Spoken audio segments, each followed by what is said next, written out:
You're listening to the Football Coaching Life, a podcast brought to you by Football Coaches Australia and Making Media, the podcast professionals. Today, we're talking one of the golden generation, Aurelio Vidmar, recently back from Thailand, where he's been coaching. I'm going to have to read this one. I know it used to be Bangkok Glass, but it's now BG Panthers United.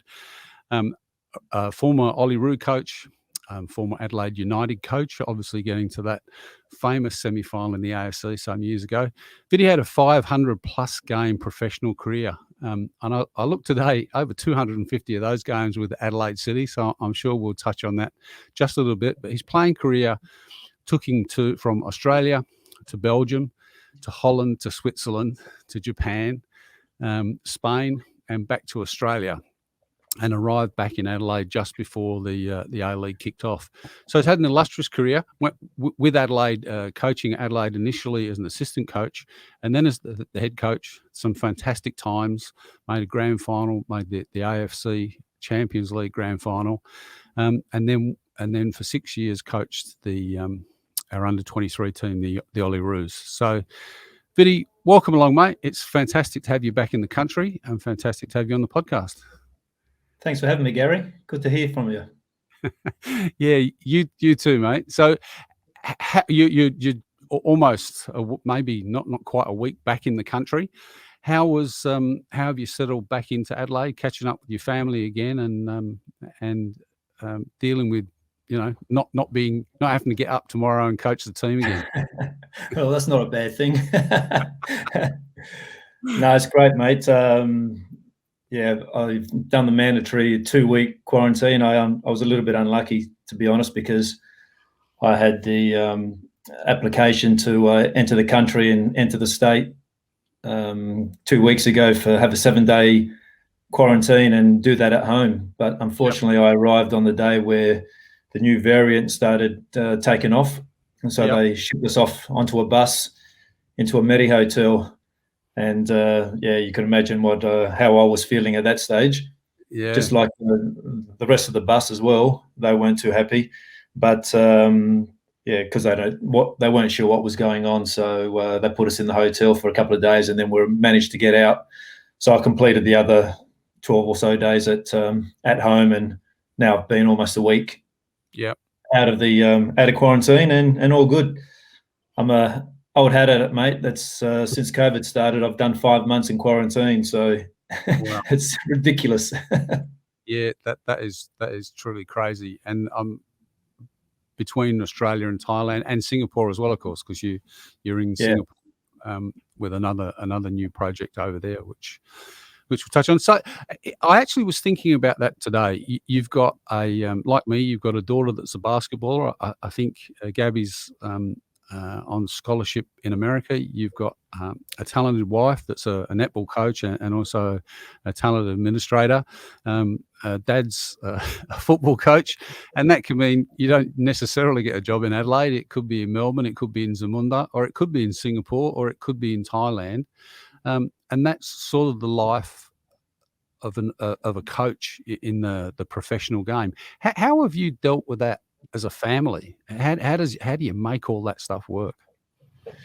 Yeah, it's quite complicated sometimes, as you know. Look, I think the first and foremost is that the family understands sport. Like you said, my wife's heavily involved in netball.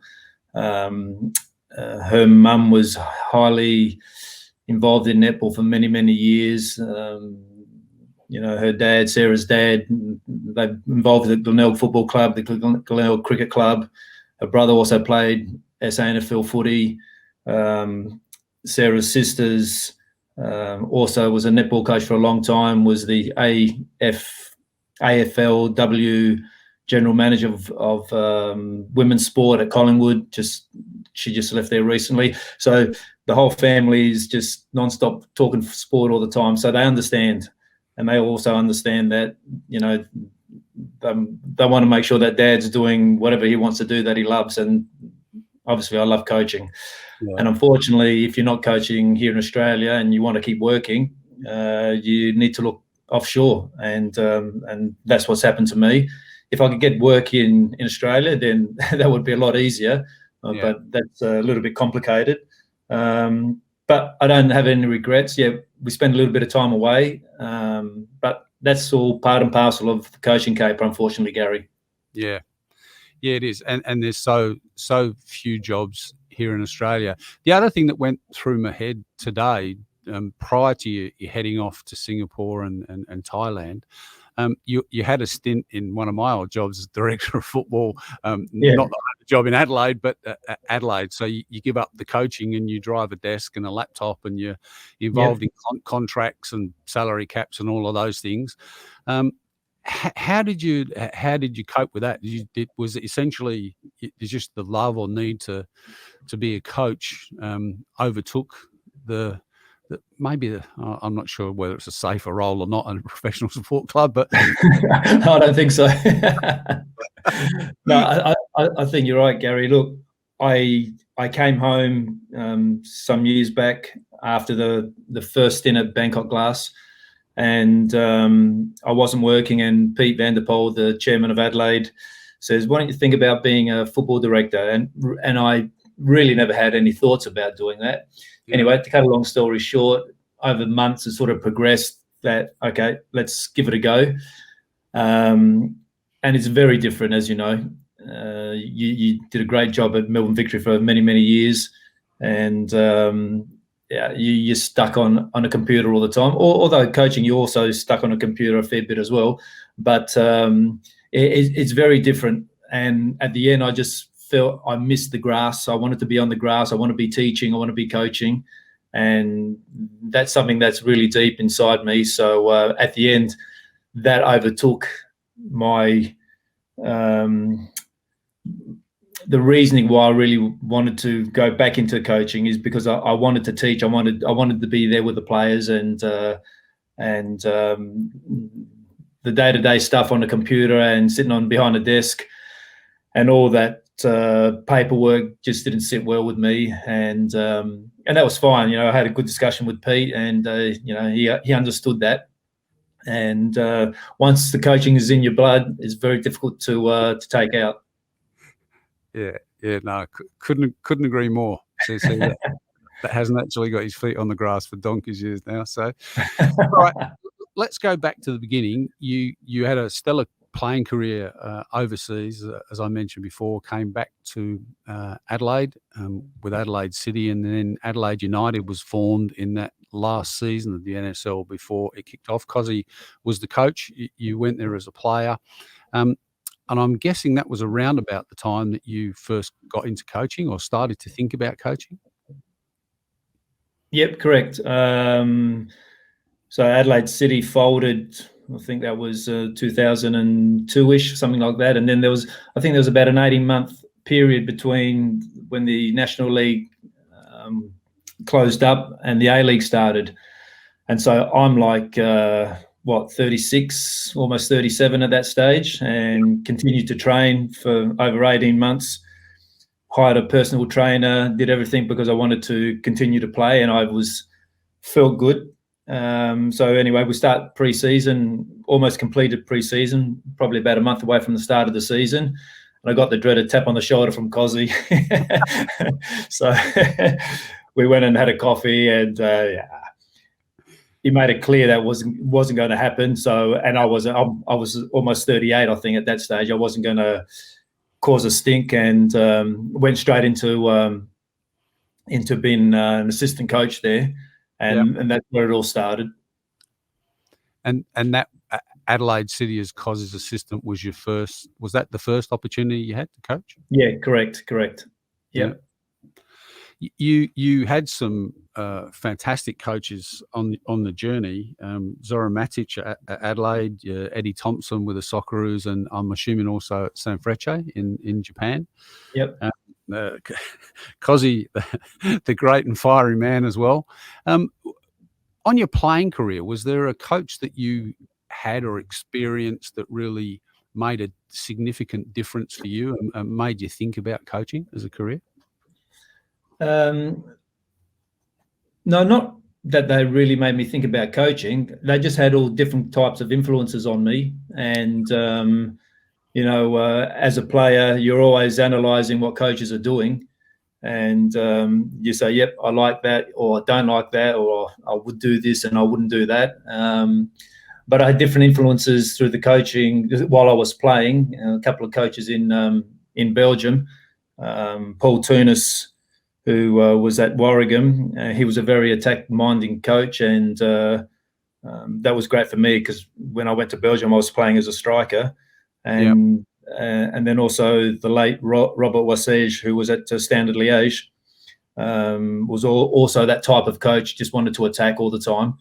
And then unfortunately, I only had for 3 months one of the godfathers of the possession football, Juan Manuel Leo, who's a very close confidant of Pep Guardiola.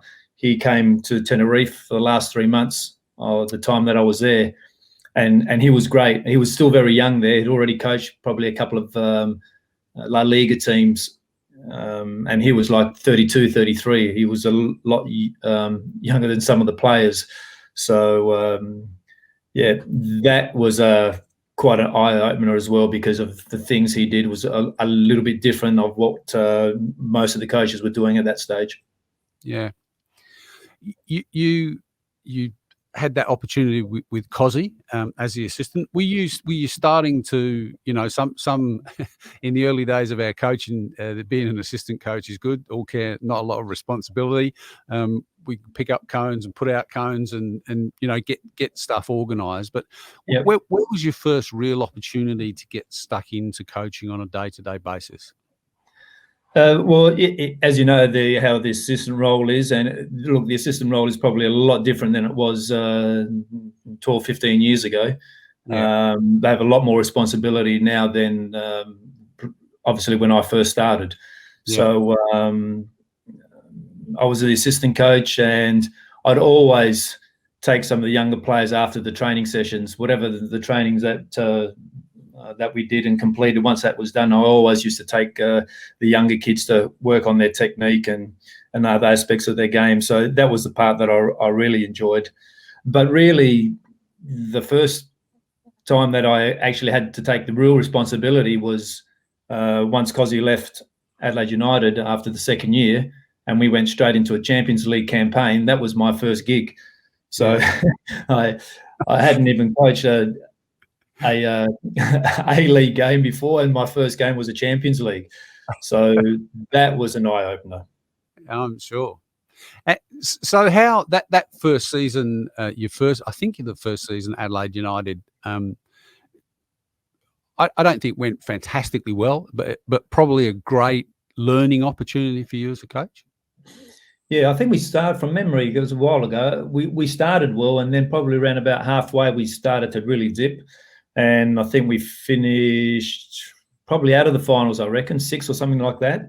And then we went straight into Champions League, a second Champions League campaign. Yeah. Yeah. And with everything, Gary, as you know, as a player, you're always learning. And the more you learn and the more experience you get, the better you're getting at your game as a player. And coaching is no different. And, if you look back to all the coaches when they first started, Sir Alex Ferguson, for example, he was close to getting sacked before they won an FA Cup, and all of a sudden, 20 years down the track, became a legend of Manchester United. And that is how it is with sport and players and coaching. The more experience you get, the more pressure you're under, the more you're understanding, the more you see different things, the more you're asking questions. And I think everyone, certainly I can, but I'm sure everyone could also say that, when they started coaching to where they are now, they're a completely different coach and a completely different person. Yeah. Well, if they're not, they're probably no longer employed as a coach. Probably right. Probably right.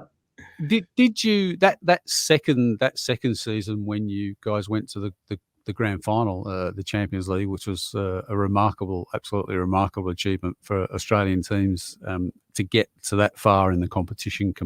When you compare the resources at hand of A-League clubs to the big clubs in China, Korea, and Japan, Did you approach that second time around differently? Were you wiser about playing home and away football and that knockout sort of game? Yeah, we were, but we were wiser with what was actually happening in the area. So first and foremost, what we did was after that first year, we understood, and I think the public also understood exactly what it was, because we were going into it for the first time, and everyone was going, what's this Asian Champions League all about? And so the second time, we sent our team manager over to Asia to all the teams that we were playing, and just did a massive reco session on the stadiums, the change rooms, the pitches, the hotels, food, the whole box and dice. And so we got all that information. So there was no surprises. Yeah. And all that information was given back to the players. They knew that when we go to Vietnam, there's going to be frogs on the pitch. And when they're here and we're telling them that, we're saying, no, seriously, there's going to be frogs on the pitch. And they think you're taking the mickey. And then when you get there, they realise, oh, yeah, so we've already told them months in advance this is what's going to happen. So there was no surprises. So we were more prepared for those little, things that sometimes are out of your control. Yeah. Yeah, no, that's important. Were you able to keep that going once you got out of the group stage into the knockout phases as well? I don't know. I think once we got through into the round of 16, more or less we knew exactly what was going on. And by that stage, I think we went to Japan round of 16 from memory. And,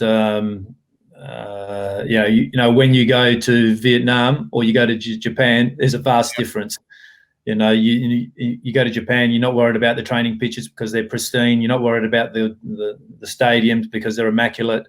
You go to Vietnam. I remember we played, I think it was Binh Dong in Vietnam. We didn't even bother having showers at the hotel, at this stadium after the game because they were filthy. Yeah. So we just hopped straight on the bus and straight back to the hotel to have a shower. So those small details helped, definitely. Yeah. Thanks, Woody. That's a good insight into that. It's a challenge, particularly when those games are midweek and you've got 9, 14, 20-hour flights from Adelaide to get into Asia to be able to play them, and then of course the same coming back and then backing up a couple of days later to play another A-League game. It's it was ridiculous because you're right, just the backup, especially when you've only got a group of 20, 22 players. And to back up over quite several months like that was very difficult. And we made the grand final that year of ACL, and we also made the grand final of the A-League that year. So that was a remarkable job. But Gary, as you know, you were involved at Victory over that period as well. Once the team's starting to click and the harmony's right and everything's going well, you got so much momentum, and the momentum's incredible. And that's what happened throughout the course of that year. We were coming back, landing in Australia on a Friday morning and playing the next day on a couple of occasions. Yeah. But the players had just adapted, and that was what's going to happen. And what can you do? Out of your control. It is what it is, and just get on with it. And Absolutely. That was the strength of the group. Yeah. No, it was a fantastic group and a fantastic outcome. Changing tack just a little bit here. This question sort of evolved after the early days of the podcast. I was listening to a business podcast that was talking about the difference between aspiration and capability, and I thought, bloody hell, that's a great question for football, because everyone's got to have philosophy about the way they want to play. And I can have a philosophy that I want to play a high intensity attacking brand of football and do this and do this and do this and do this. And I turn up to this particular club at this particular time, and the playing group that I've got is this, and they currently do this. So we're, and that might mean that this is where my aspiration is.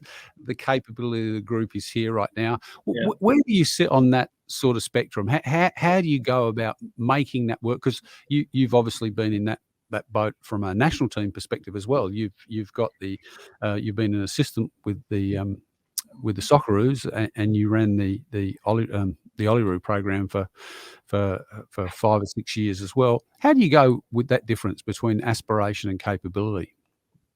Yeah. It becomes a little bit difficult because like every coach, you have your ideas, you have your philosophies, you're thinking what you want to do and how you want to do it. And I think you have to be a little bit lucky at times. If you have a club that's going to support what you want to do, then you have a little bit of leeway and a little bit of time to get it right. Some clubs just want results very, very quickly, and then you have to decide, well, do you want to be stubborn and stick to your philosophy and the way you want to do things, or do you need to just to get results and do whatever you have to do to get results?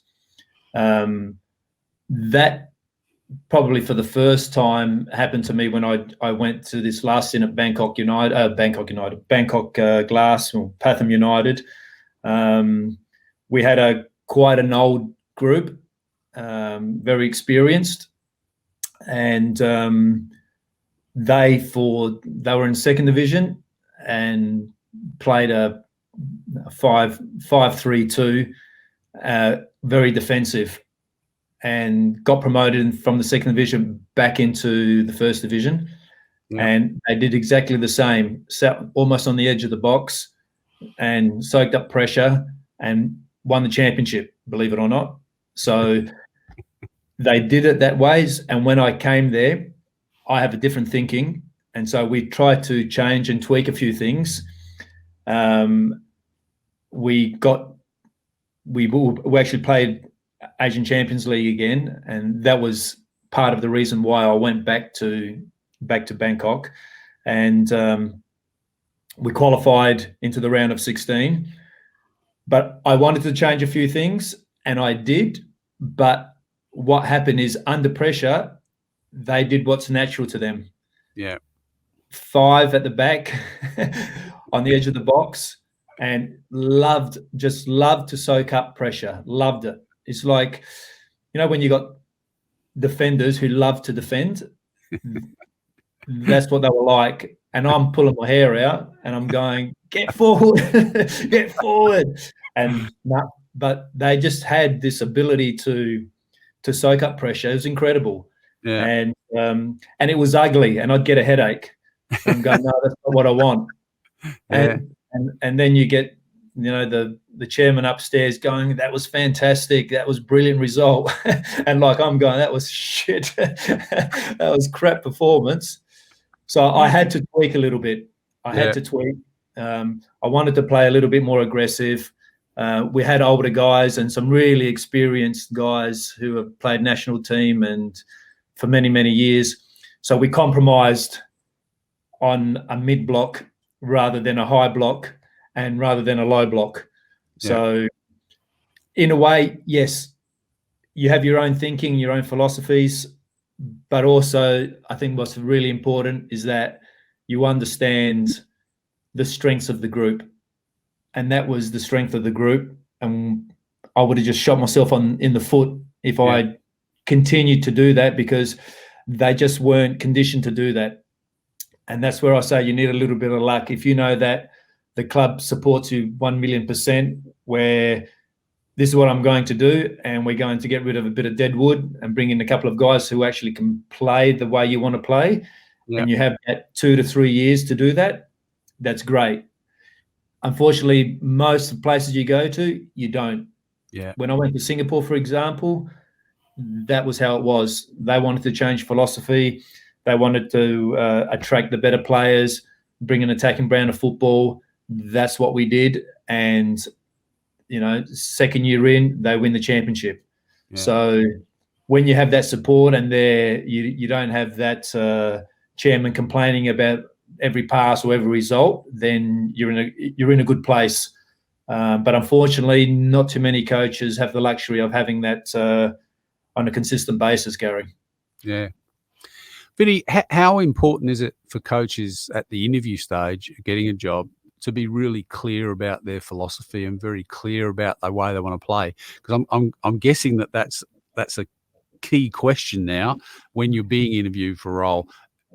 I'm going to say at most professional clubs, maybe not all of them, judging by the way you see coaches appointed around the world from time to time, it's you sort of sitting. It does make me shake my head. But is that significant? You know, when before you take the job in Singapore, that you're talking to the interview panel, the chairman, the CEO, about the way you want to play football and how that's going to work? Yeah, I think that's extremely important, because if you don't stick to your morals and your values, then why are you doing the job? And as an example, so when I went to Singapore, to be honest, when they approached me, I really didn't want to go to Singapore, because we all know Singapore is not a nation of a great football ability. They have definitely a lot of good players. The national team's not highly ranked, but they do have a lot of good individual players. But they said, listen, we're going to fly you into Singapore and just come for a week, have a look around. We're going to discuss the project and, you know, what we want to build here. And it was just one of those things that when I got there and I met the chairman and met a couple of the management team, that everything just sort of synced together. Yeah. And they wanted that a type of football. They were very, very ambitious. They're ambitious to spend money, attract more players, better foreigners. They ended up building a $15 million academy and first team venue. So the guy was very, very serious. Then you know that, you know, you guys are on the same page, heading in the right direction. And then for me, it was, a step back in terms of where it is in terms of world football, but a great opportunity to work with some great owners and a very ambitious club. Yeah. And that was very easy. When I went to Bangkok Pathum United, my second stint in May, they rang me, the chairman again, and said, listen, we made a mistake sacking you last time and we want you back. And but I knew that the Leopards don't change their spots, nor them, nor me. So I knew somewhere down the track it was going to end up like it did up 3 or 4 weeks ago. I knew that 100%. I predicted it even before I went. And when I told my general manager in Singapore, they will give me the ass. And he goes, what do you mean? I said, trust me, they will sack me. And that's exactly what happened. And I think I'm probably the first guy who's sitting on the top of the table with a game in hand, got them to the round of 16 in the Champions League, that got sacked. all because they don't follow a philosophy. They're not interested in anything really. They just want results, and that doesn't matter how they get it. They just want the results. Although we were getting the results, they want control, and that's what they want. They want control. They want control of who's playing in the starting 11, which substitutions you're going to make, and at the end, it doesn't work like that. If you have any morals and you just can't put up with that, and that's what happened. It happened that exactly the same the first 5 years ago, and it happened exactly the same this year. Yeah, remarkable. Absolutely remarkable that still goes on, and coaches are left to, you make commitments, contracts, but you're left with your family and a good lawyer to hopefully. Well, Gary, I never, to be honest, I never had a problem with any of that, because they just paid me out, and I don't want to be paid out. I want to continue to work and do what I love. Yeah. But they knew they were in the wrong, and the first time it wasn't a problem. This time here, I made sure that it was all written in the contract. Yeah. And they all agreed, so they had to pay a premium, and they knew that. But they don't care. Yeah. And that's the bizarre thing. They just do not care. Yep, no problems. Here you go, get out, and they'll move on to the next one. So if you were giving advice to coaches that were going to sign, well, it should be a contract anywhere, but let's say they're going to sign a contract overseas, that having that discussion about the philosophy and how we're going to go about this is important. but maybe not quite as important as making sure you've got the right contract in place? Well, I think all those things work hand in hand, but I think there'll be two types of coaches. A coach who's going to say, no, this is my philosophy, this is what I believe in, and this is how we're going to do it, and I have the backing of the club. Yep. Or I don't care, I'll just do whatever because I want a job. Yeah. I think that's wrong. I think you've got to stick true to your beliefs and your philosophy. And if you don't get a job, then tough luck. But unfortunately, people want to work. So at the end, they'll just say, bugger it, I'll do whatever you want, but and get a job. But eventually, somewhere down the track, they're going to get rid of you anyway. So you're better off doing it yourself and your way. And as I said, I was fortunate. I have been fortunate with Adelaide United. I had a tremendous amount of support with Sam Ciccarello and Michael Petrillo. And obviously with the Socceroos, it's a little bit different. But and then also at club level in Singapore, and to a certain extent at Bangkok Pathum United, because I was able to do what I wanted to do in terms of the training sessions and everything else, and have that report and that responsibility and that relationship with the players. But the management were just killing you, behind your back all the time. And that's very hard to control.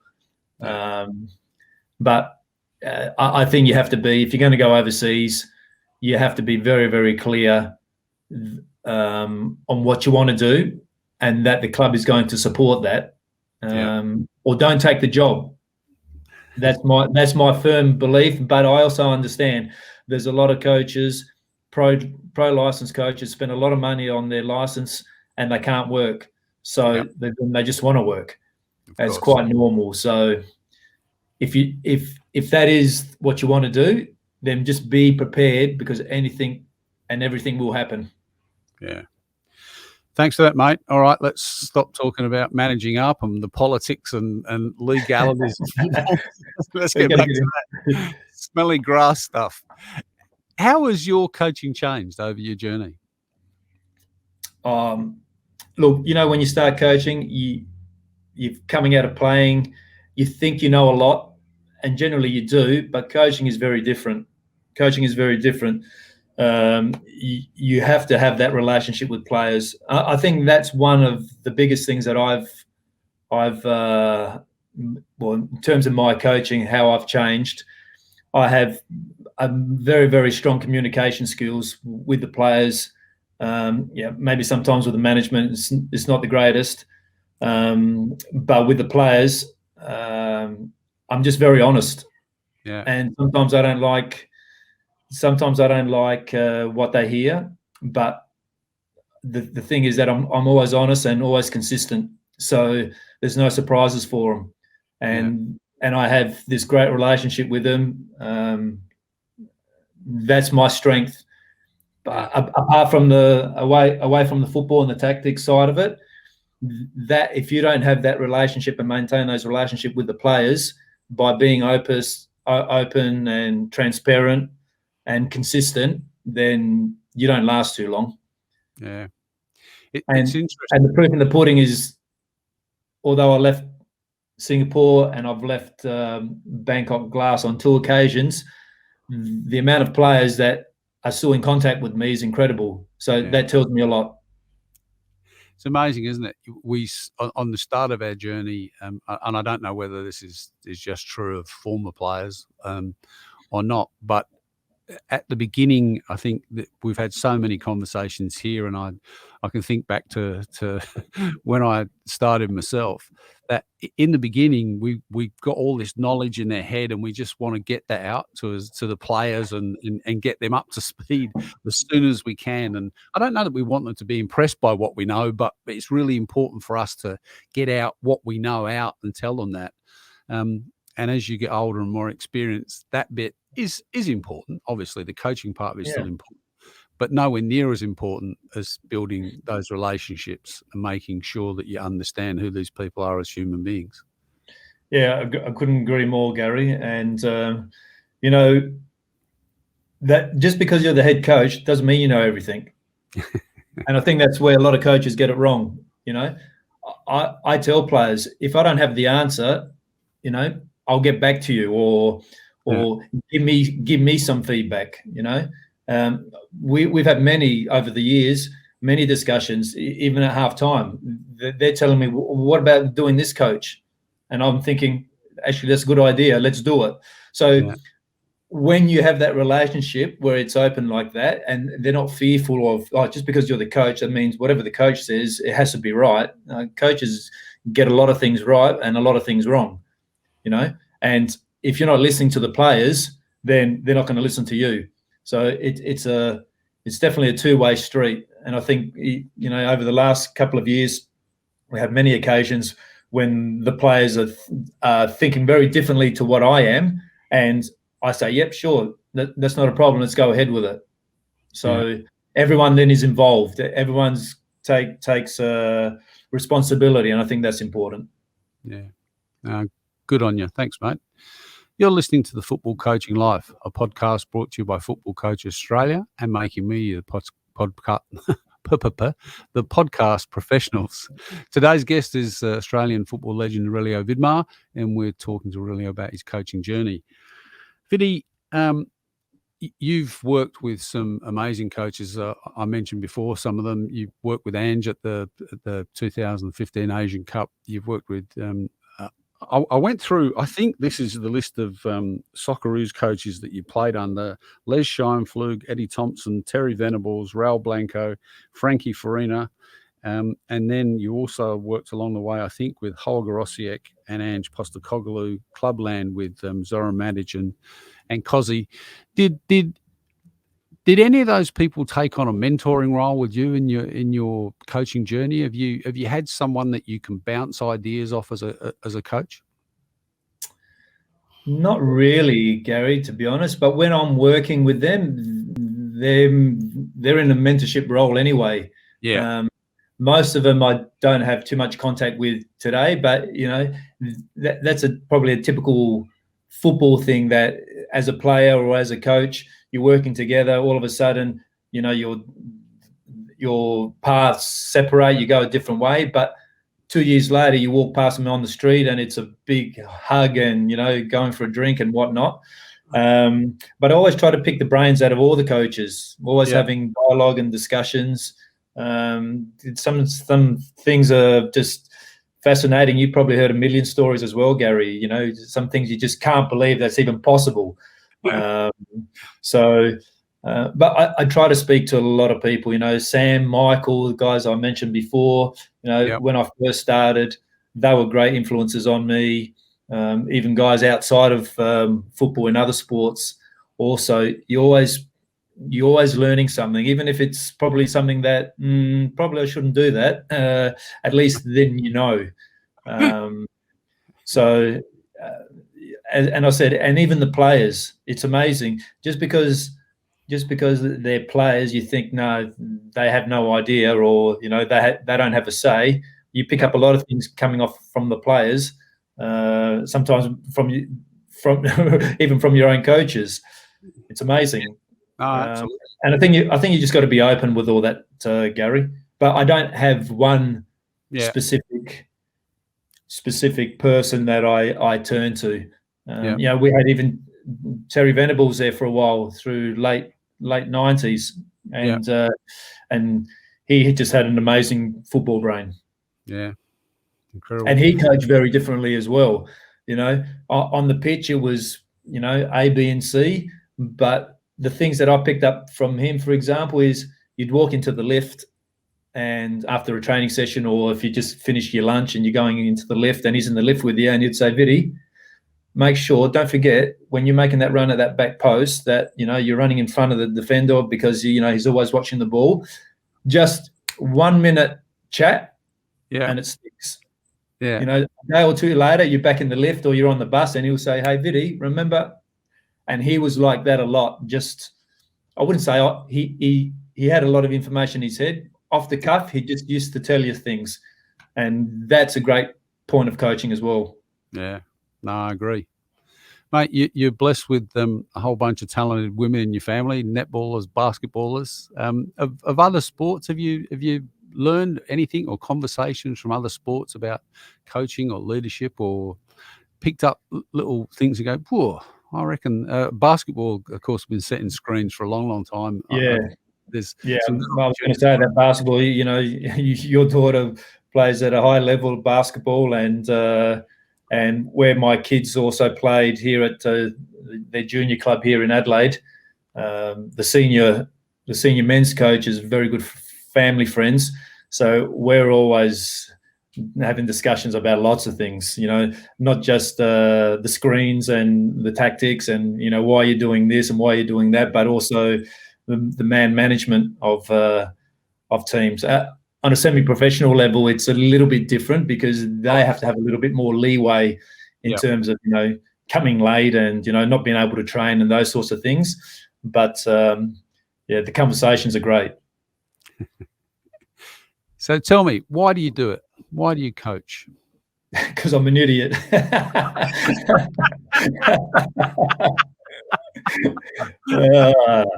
It's love, guys. You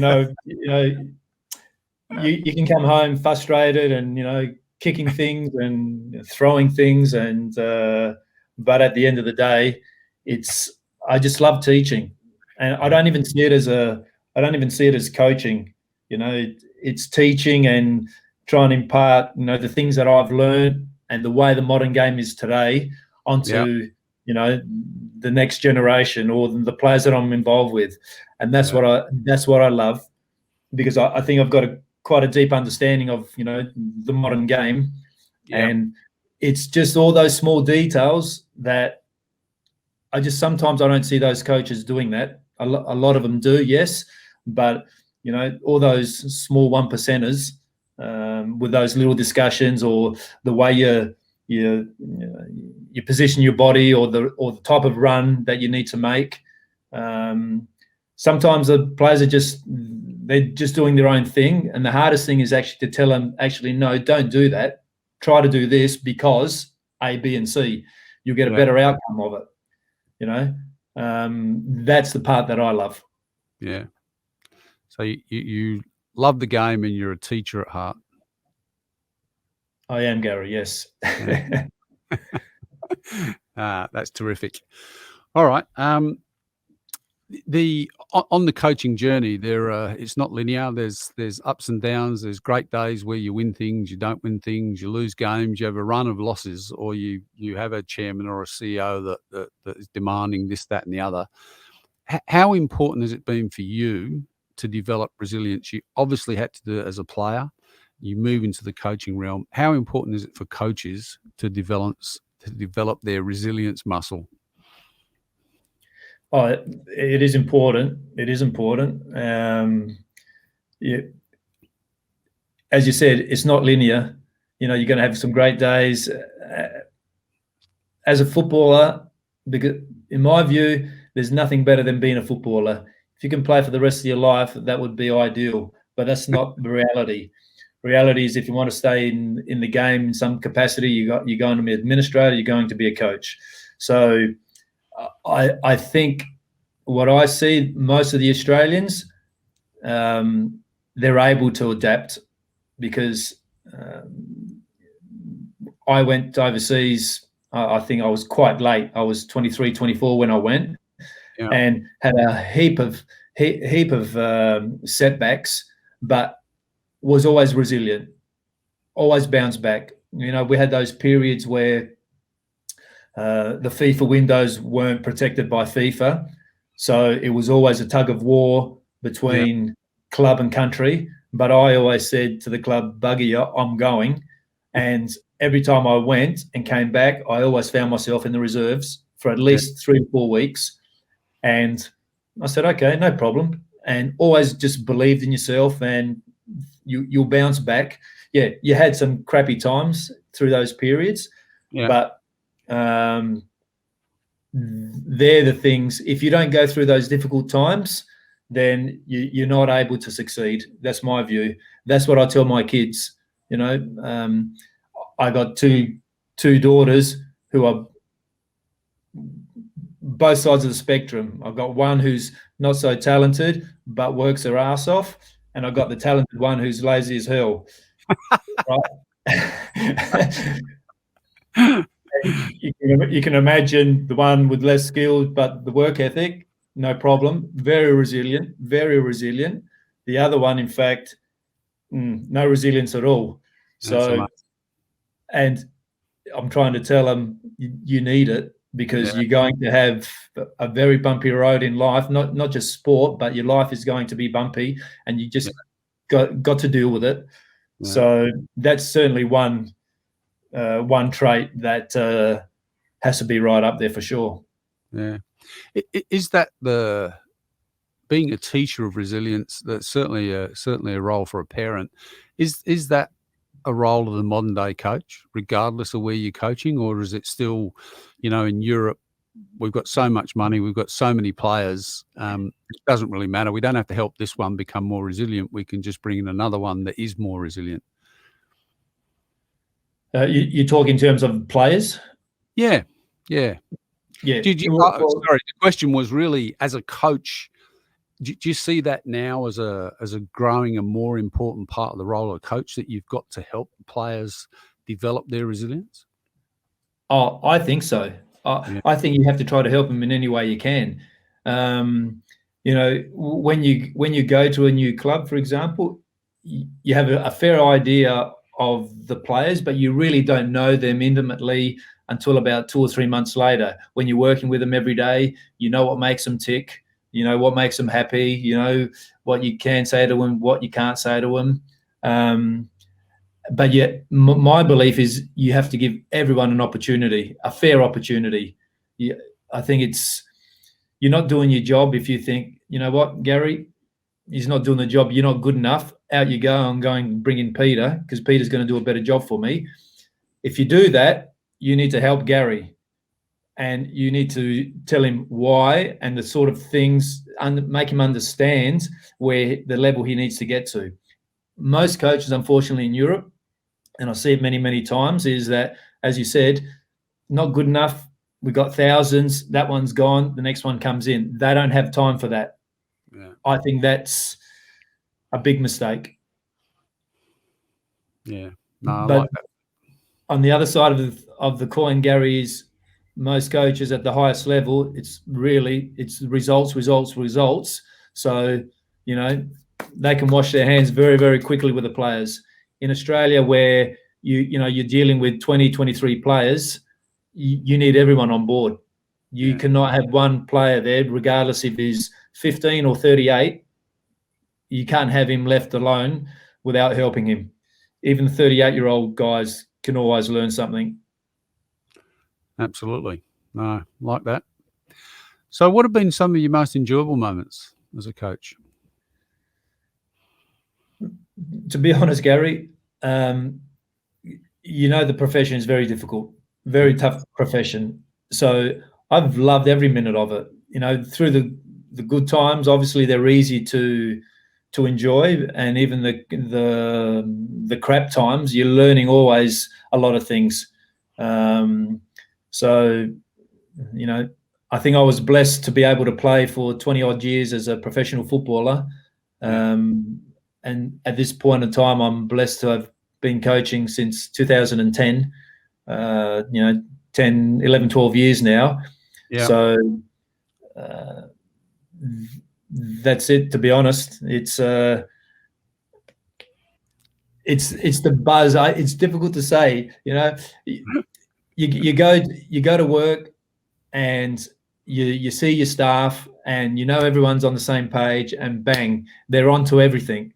Okay, and work is great, and the training's going well, and then the performances go well. Then you can do that the following week, and you get a shit result.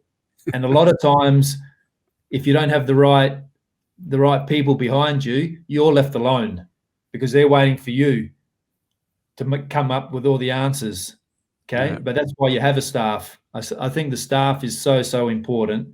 And again, I've been fortunate, the last 2 clubs, the staff, and all of them local, mind you, where you have cultures where, seniority, you can't speak above the senior guy.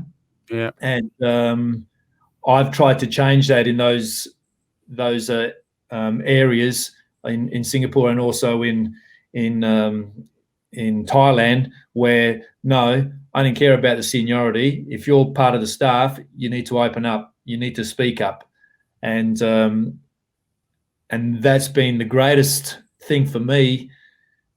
Seeing those shy guys who, once the big guy talks, we can't say anything, but you come in and they go, "Hey, Vidi, did you think about A, B, and C?" I say, "Actually, no, I didn't, but that's a good point." So that's an enormous help as well. Yeah. Going back to your original question, I'm blessed that I'm able to have coached for such a long time. You have great moments, you had bad moments. I'm hoping to be coaching in another 10 years' time as well. So, and who knows what's going to happen and where it's going to take me. Absolutely, mate. No, it's a magical mystery tour. That's for sure. Vidi, what are a couple of the valuable lessons you learned along the way? I think I alluded on it a little bit earlier about coaching, about being honest. And that's definitely one thing that I've seen through other coaches that has impacted me as well as a player. And it was one thing that I said I would never, ever do. And by always telling the truth, you can never get into trouble. And as you know, that a lot of players don't like to hear that they're not in the team, and they want to know why I'm not in the team. And It doesn't matter what you say, right? Because it's just a lot of hot air for them. But it's important you tell them something. And that's one thing that I made sure that I learned that, because it happened to me a lot of times as a player. But I said that would never happen while I'm a coach. So even if they don't like it, I'll explain why. They don't have to accept it, and they generally don't. But the only thing I want is that they become professional about the decision. Yeah. And they're the types of things along the journey that has put me in a very good position and put me in good stead in terms of they might not like me, but they respect me because, I'm not giving them any crap. It's exactly how it is, and consistency. Yeah. Okay, then we're on the downhill run here. A couple of questions to go. What does success look like for you as a coach? Well, that's a difficult question.